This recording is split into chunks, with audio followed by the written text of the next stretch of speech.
Hello, my name is Katie, and I'm here reading No Bad Parts by Richard C. Schwartz. I have some hot chocolate with me today. I actually read this part yesterday, but it was so hot. I'm facing the window, and it was so hot where my phone was that it kept overheating, so I thought I would just take the hint, start again today. It's about 7:30 in the morning, and I'm getting ready for co-working soon at the office, so I'm excited to finish this book and start a new one. Thanks for joining me for this whole story. It's been fun to share and get some feedback along the way. I really appreciate it. Okay. I love hot chocolate. Okay. Chapter 11, Embodiment.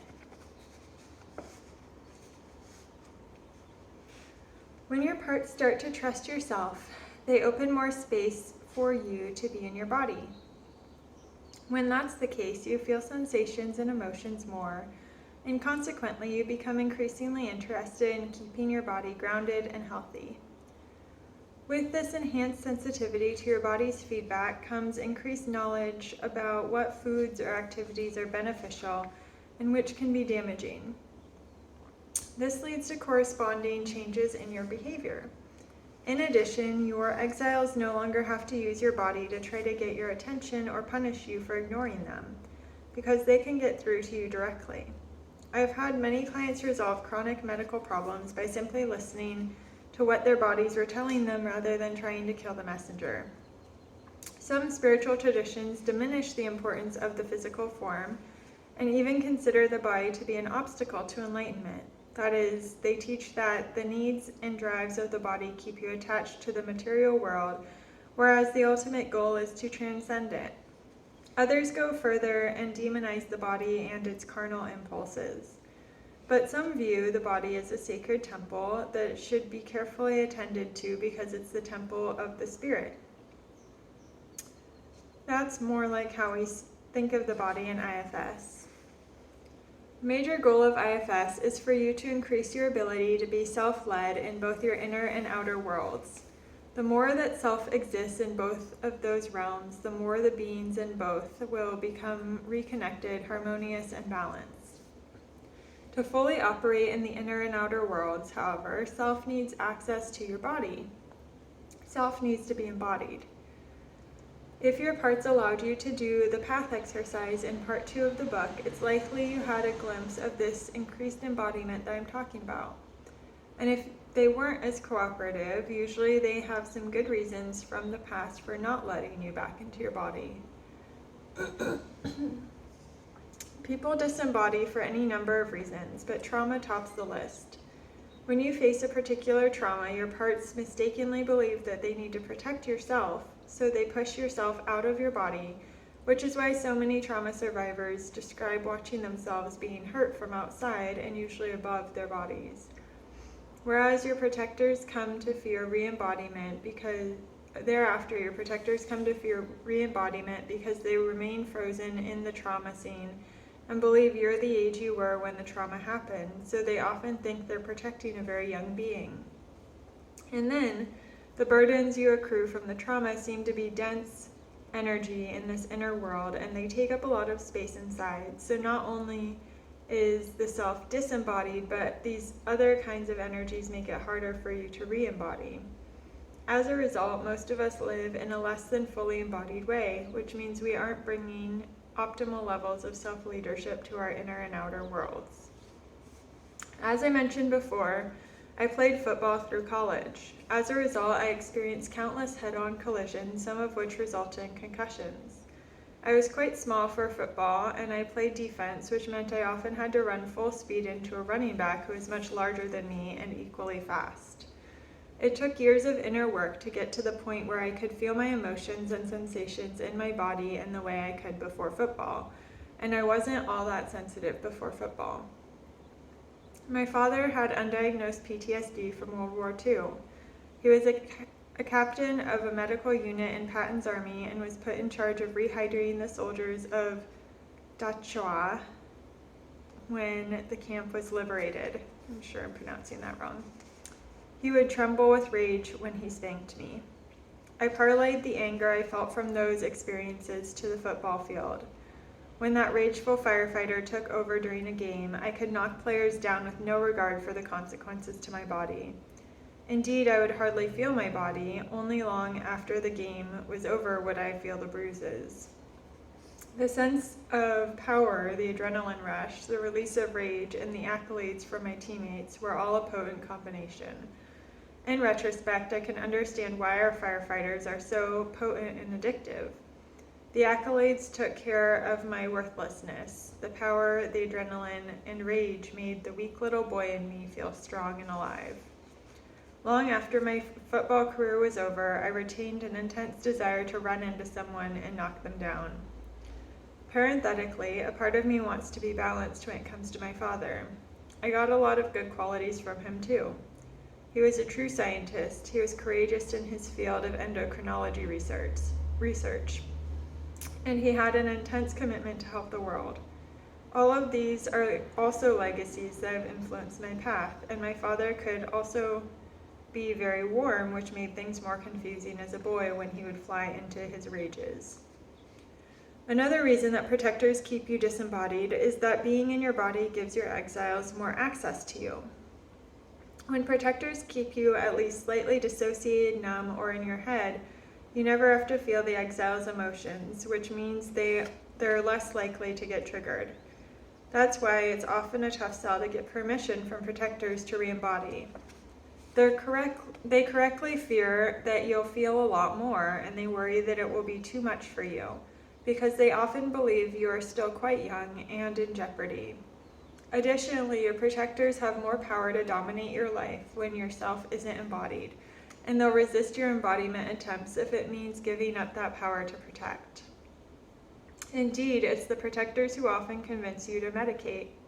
Medications often have a disembodying effect, which is why they can reduce certain symptoms. When you're medicated, your firefighters calm down because you aren't as triggered. You don't feel as much. However, since your self is less embodied, it's hard to do much healing. This is not to say that psychotropic medications aren't helpful, and there are clearly times when your system just needs to chill out for a while. That being said, try not to be disappointed if you can't do much inner work when you're on them. Of course, some medications, particularly the psychedelics I discussed earlier, can actually relax protectors and allow you to access more self. Meditation is like this too. Some forms can bring you more into your body, but others are often employed by protectors to keep you more disembodied. For this reason, it's always valuable and often surprising to inquire among your parts as to whether a medication or meditation is more or less embodying of yourself. Are you using it to promote healing or to bypass your exiles? Other reasons for disembodiment include unhealthy diets, lack of exercise, addiction to devices, and the overbusy, overworked American lifestyle. Relatedly, obsession with your body size and appearance, our legacy burden of body shame and appearance consciousness, leads to more dieting and constant self-scrutiny, which is also disembodying.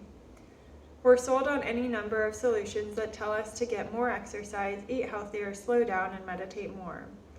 These can all be beneficial practices to help us re-embody more, but unless our parts are fully on board, they will ultimately sabotage our healthy solutions. Once we heal our exiles and become more self-led, we don't have to work so hard to do things that are good for us. We just naturally enjoy them. Our protectors stop driving our bus, they're too young for a driver's license anyways, and let us into the driver's seat. Thereafter, they can help navigate or alert us about dangers in the road or the speed limit, or they can trust us to drive while our former exiles play in the back seat. While you're out of the driver's seat and sometimes even kicked off the bus, your parts run rampant. They have access to your body for their purposes, and the extreme emotions that they carry will affect your body.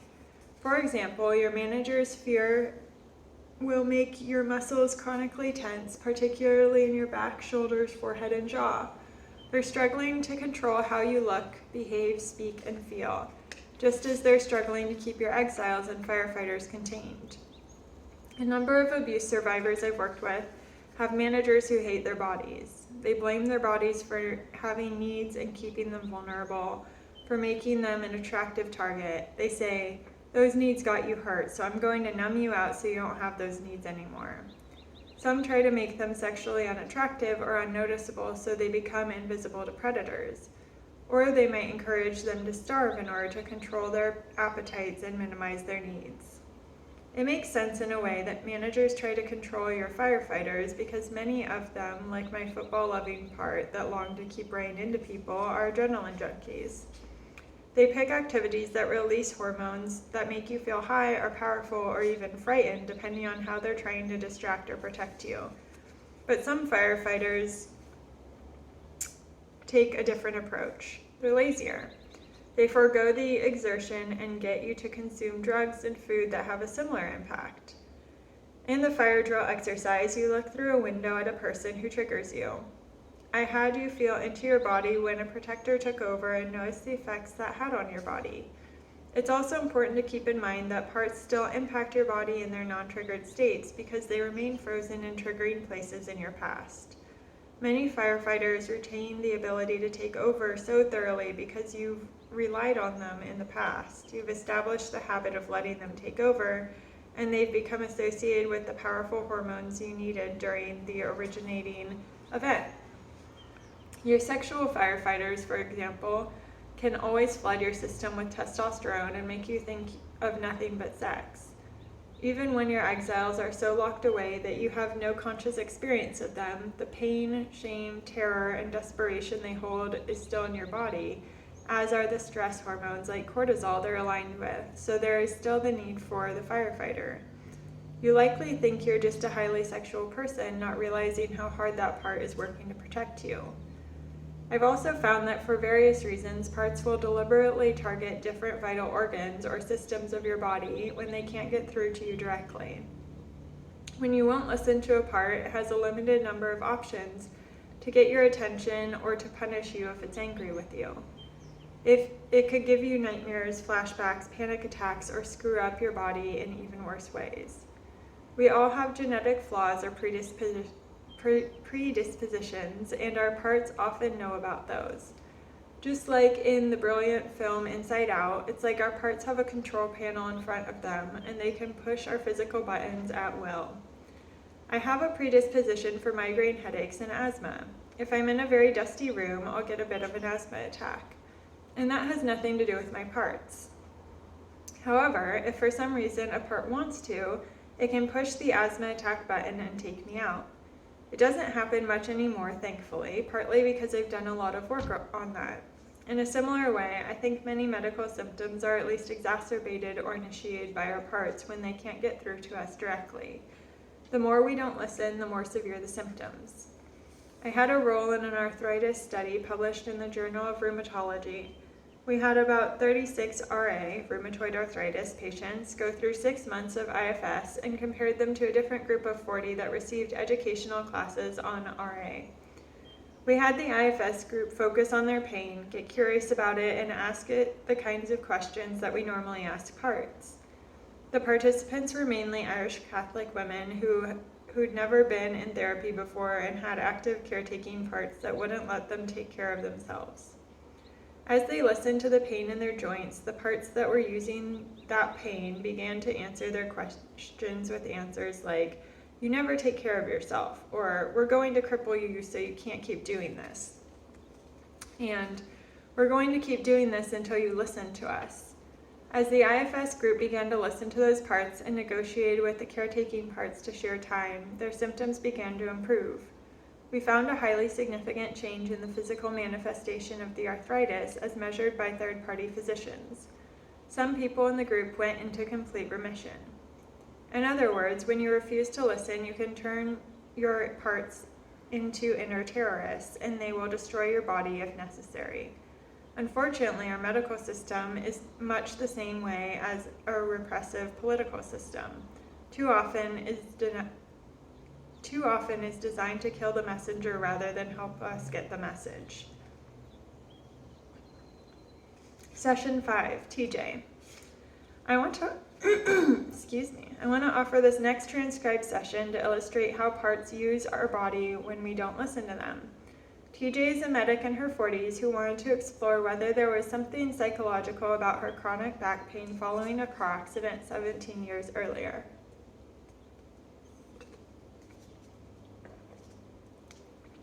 TJ, Dick. TJ, I've been struggling for about 17 years with low back pain, and it's been debilitating.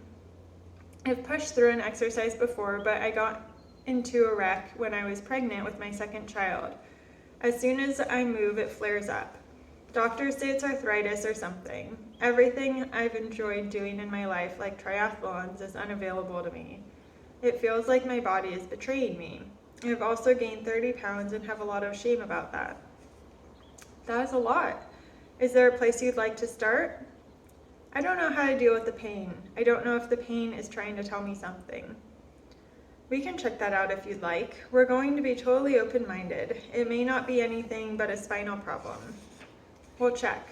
Focus on the pain itself. I assume it's in your back. As you notice it there, how do you feel toward it? I don't like it. I'm so mad about it.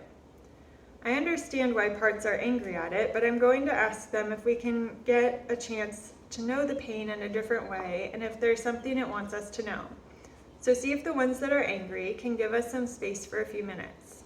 TJ does. How are you feeling toward the pain now? I'm still mad at it. What does the one who is mad need to give us some space? Maybe a voice for a while? There's a fear that comes in that doesn't want to look at the anger. Ask the fear what it's afraid will happen if you work with the anger. It might unearth some other horrible trauma. What would happen if you unearth something horrible? It thinks I won't be able to deal with it, or it'll take over. Ask this fear how old it thinks you are. I got really young. Let it know you're not really young and see how it reacts. It's shocked. Find a way to convince it that you're not really young. It's settled now. It'll let us go to the angry one. How do you feel toward that one now? Okay. See what it wants us to know. There's a critic now. You're lazy, you don't do anything. So we need to deal with the critic. How do you feel toward it? He is very large, he's so mean. Can all the parts that get hurt by him please give us some space? Do you want me to talk to him directly? She nods. Okay, are you there? Nods.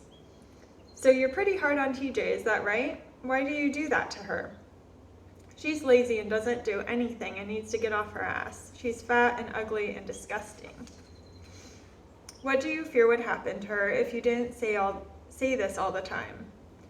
She would be 300 pounds, unemployed, and worthless. You're trying to keep her in shape and working. I know she has potential to get back to a weight that feels better and healthy. So is weight your main focus? No, healthy. I want her to do any activity within reason.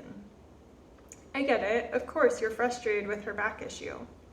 It's so bad. I'll get her motivated and then she'll blow everything off because she's in pain. Okay, I get your dilemma. How's the shaming working for you? It's not. The shaming makes her eat worse, etc. Are you ready to try something different? Yes. Would you give us permission to go back to the angry one? Yes. Pause.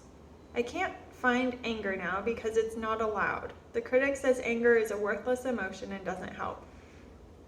Will she give us a chance to help it? It's not just a bundle of anger, it's a part in a role. Tell your anger it's safe to come back. Let him know you are curious about him and see what he wants you to know. A blocker comes in and wipes everything out. Ask it what it's afraid would happen if we stay with the anger.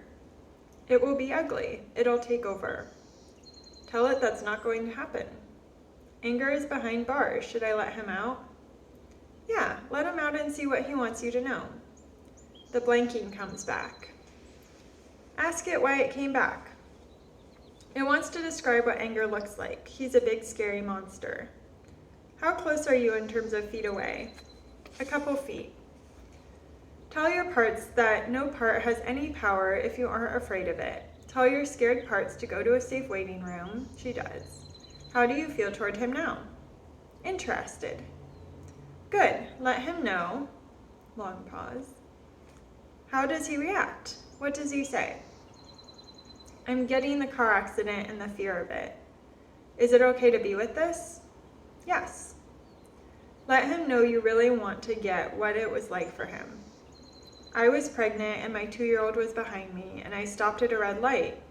There's a judgmental part that says you shouldn't share that, just move on. Put it in the waiting room. Be a little firm with these parts. I was talking on the phone because you could still do that and stopped at a light. Out of nowhere, this car slams into the back of us going 55 miles an hour. Because it hit so hard, we went up and over and I ended up head to head with the gal that hit us. I just went straight into being a medic. I got my child out of the back and carried her yelling directives, not realizing my head was bleeding. I was scared that I would have my baby too soon.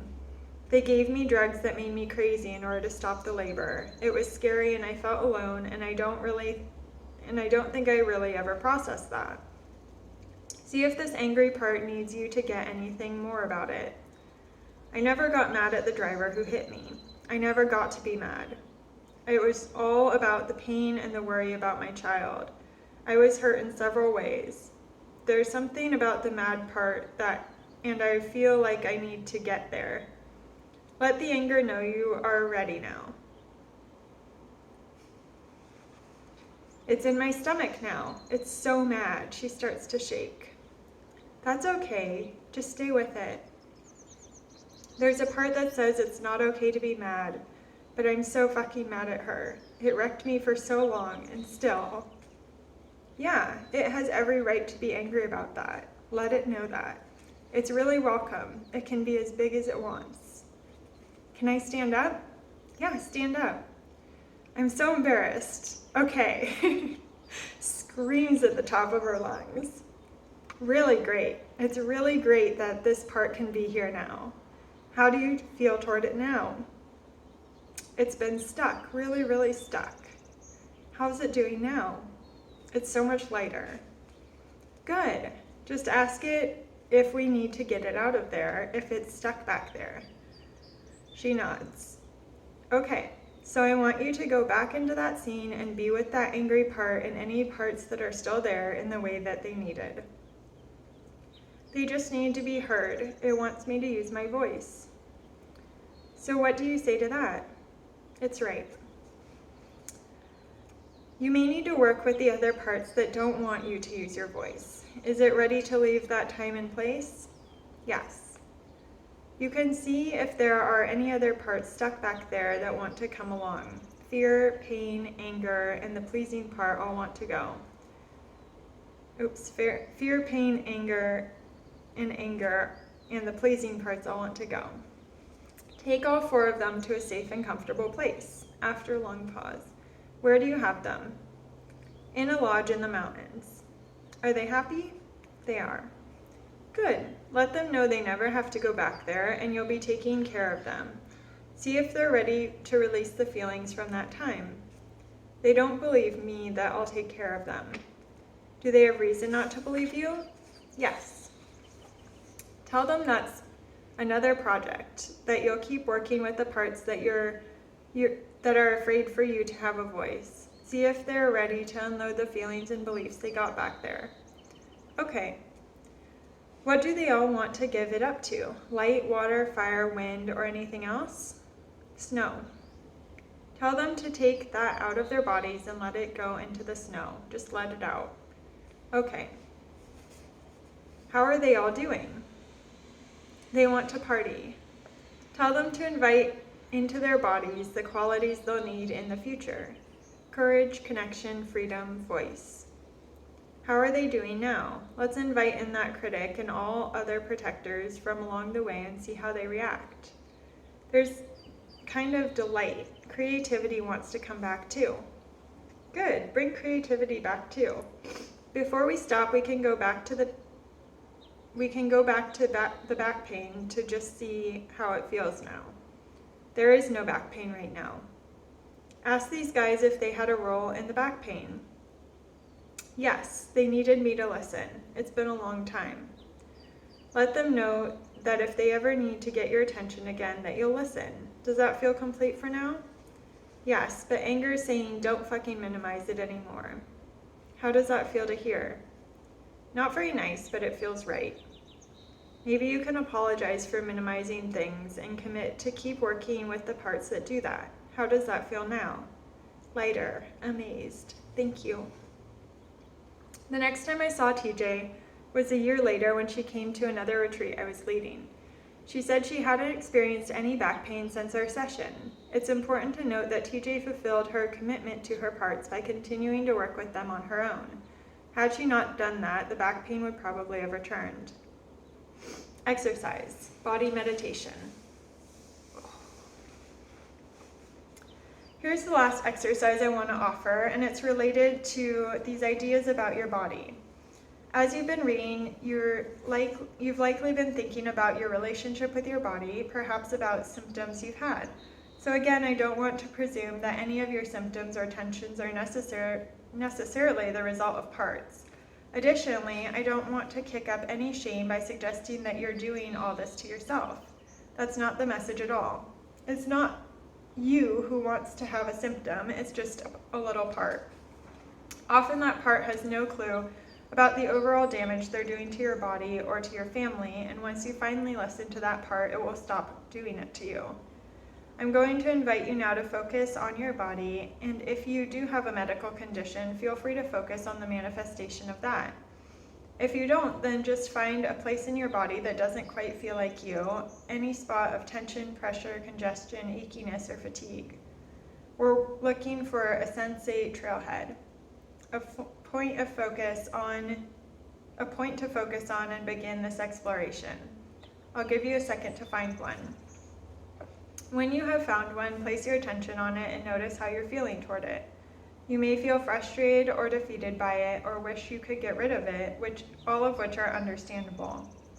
But for our purposes, we're going to ask those parts to give us a little space so you can just get to know it. And if it is possible to shift into that curious place, ask what it wants you to know. And again, wait for an answer. All of your thinking parts who want to speculate can relax, and if no answer comes, that's fine. It could be just a physical issue that's not related at all to your parts. If you do get an answer, however, then just stay with the sensation as if it were part of you and ask it the kinds of questions we ask parts. For example, what are you afraid would happen if you didn't do this to my body? If it answers that question, then you learned about how it's trying to protect you somehow, and you can show it appreciation. But it may be that it's not a protector and that it's just trying to get a message to you. So another useful question here is, why do you feel like you have to use my body? That is, why doesn't it feel like it can talk to you directly? And a final question can be something like, what do you need from me to not have to do this to my body? And again, when the time feels right, you can thank your part for whatever it shared, if it shared anything, and begin to shift your focus back outside, taking deep breaths if that helps. This is one way to practice a new relationship with your body. Whenever a sensation or symptom comes up, pay attention to it. What message is it trying to send you? Okay, closing thoughts. Your inner world is real. Parts are not imaginary products or symbols of your psyche, nor are they simply metaphors of deeper meaning. They are inner beings who exist in inner families or societies, and what happens in those inner realms makes a big difference in how you feel and live your life. If you don't take them seriously, you'll have a hard time doing what you're here to do. You might be able to unburden your parts to some degree, but it will help you tremendously to enter your inner world with full conviction and treat your parts like the real and sacred beings they are. If you don't take your parts seriously, you won't become an effective inner leader or parent. Various forms of psychotherapy can help you connect with the deep-seated emotions of your exiles, and that can be healing to some degree. But if you think of that process through the lens of expressing a repressed emotion, you won't follow up, and following up is crucial.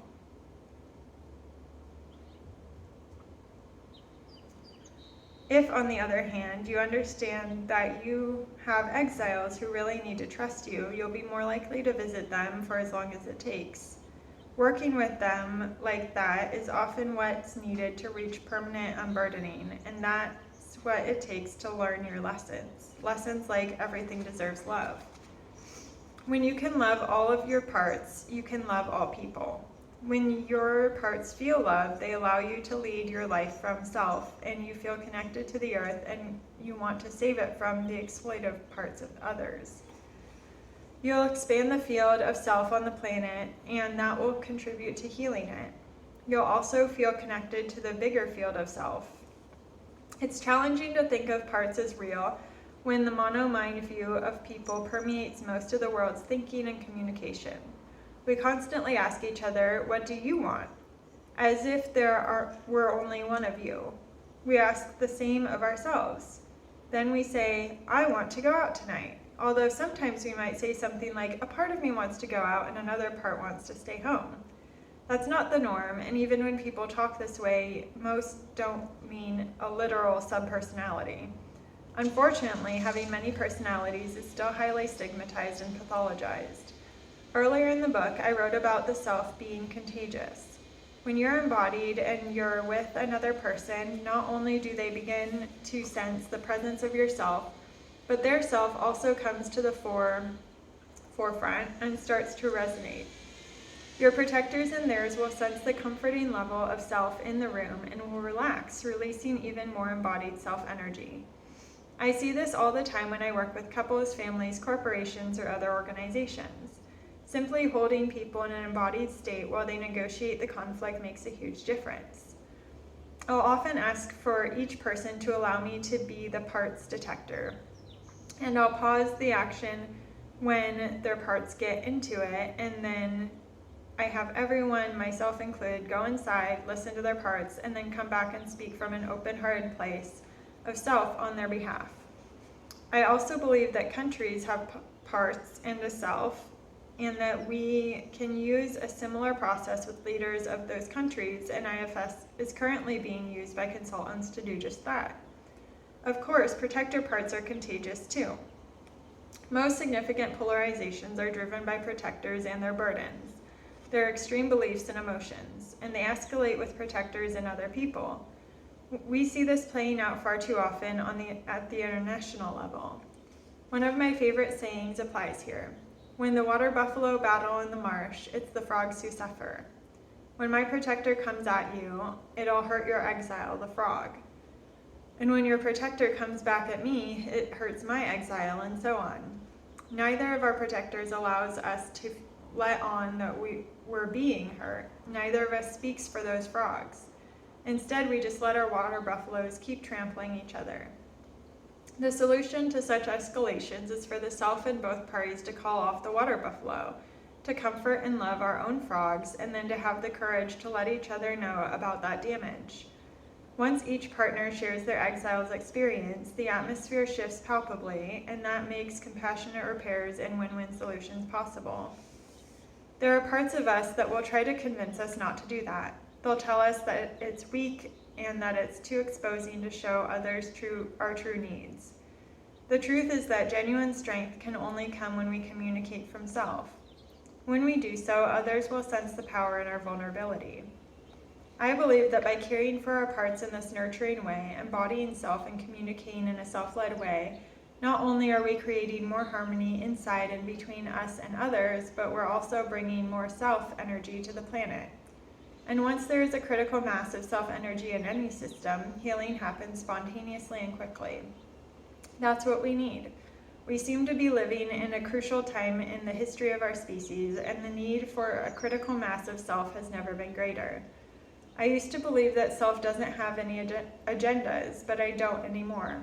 Maybe agenda isn't the best word for it, but in my experience, self does have a purpose or a desire to foster connectedness, harmony, balance, and to correct injustice. But unlike our parts, self isn't attached to that happening in any particular way, or at least not immediately. Self has more of a wide-angle, long-term perspective. I believe that your individual self is part of a larger field of self that can harmonize human interactions. Whenever you act from self or help release it in others, you are contributing to that field's growth and ability to affect the world. This gives more meaning not only to what IFS therapists do in their offices, but also to our small, unwitnessed acts of integrity or compassion, including loving our own inner and outer children. This field perspective helps us understand how the self and burden parts are contagious because they're also aspects of fields too. And if we view the earth as a living sentient organism, it's as if self has been increasingly obscured by the fields created by the inhuman ways we have treated the planet and each other. When we see right-wing nationalistic leaders emerge in different countries around the planet who are using the same manipulative and despicable tactics, it's as if those countries are becoming enveloped by the same dark field. That makes unburdening ourselves and one another all the more important. In doing so, we lessen the power of that obscuring field and strengthen the earth's field of self. That takes us working together. We need to build communities of support for these shifts to happen, especially when they're seen as countercultural because they're hard to maintain on our own. We need to be with people who can let us know we're not crazy, even though the rest of the world might disagree. I would not have persisted in creating IFS had it not been for the small group of peers who were experimenting along with me and validating each other. If you're curious about learning more, the IFS Institute sponsors many Facebook groups or listservs, as well as an online circle program. To summarize, here's what I'm suggesting. 1, we lead our lives from self as much as possible and find ways to help increasing numbers of people do the same. 2, we heal, unburden ourselves and one another.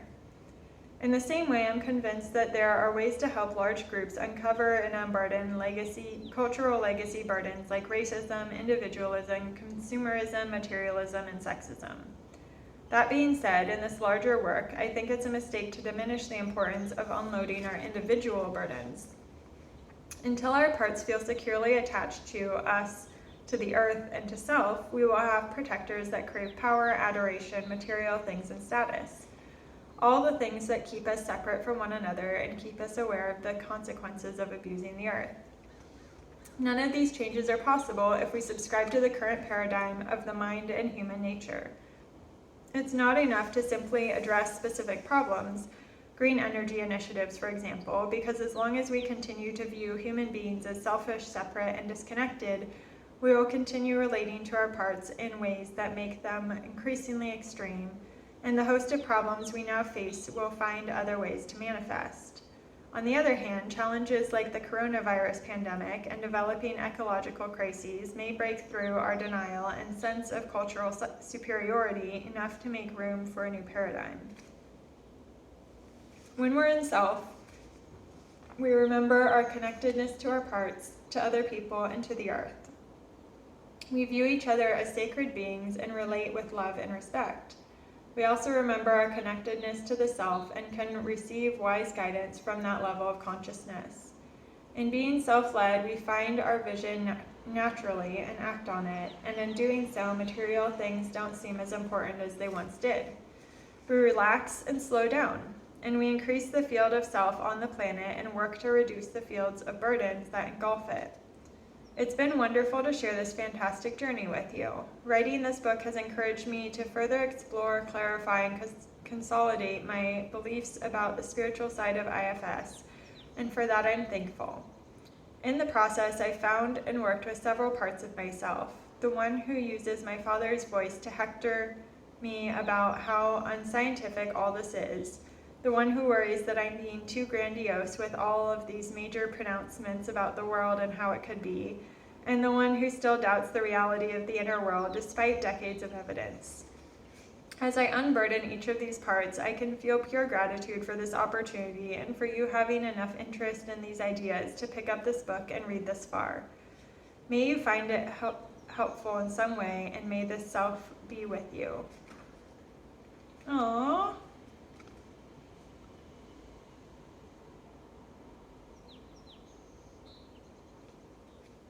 I love that.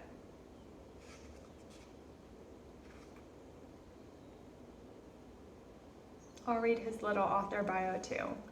Richard C. Schwartz, PhD, began his career as a systemic family therapist and an academic. Grounded in systems thinking, Dr. Schwartz developed internal family systems, IFS, in response to clients' descriptions of various parts within themselves. While exploring that inner terrain with traumatized clients, he stumbled onto the discovery of an undamaged, healing essence that he calls self, and that led him on the spiritual journey described in this book. A featured speaker for national professional organizations, Dr. Schwartz has published a number of books and over 50 articles about IFS, which has become a global movement. Learn more at ifs-institute.com. The end. We did it! I want to say thank you to everybody who's been along this journey with me, and I want to say thank you to the very nice barista at Dutch Bros this morning who I told I was finishing my book, and she goes, "You can do it, you're going to finish the book today." And I did. She was right. So thank you, thank you, thank you. That was super fun. I learned a lot. I felt sad some, I felt happy some, and yeah, it really resonated. I think this is a great tool to add to your toolkit if you are somebody who enjoys or finds purpose and meaning in learning about themselves, and maybe even that sense of like getting lost on purpose, of venturing into the great unknown to figure out something meaningful and tangible that you can bring back to this world with you from your inner experience. I am a neurodivergent coach, and I have this beautiful event space, so I'm just throwing that out there. If anybody lives in Portland or is needing some coaching support, I love working with people who like to get lost on purpose and navigate that liminal space of transition, whether that's shifting jobs, buying a house, or literally getting to know yourself better. That's a big transition to go through. So reach out if you want support. If not, best wishes. Thanks for being here, and I hope you have a beautiful rest of the day. Bye.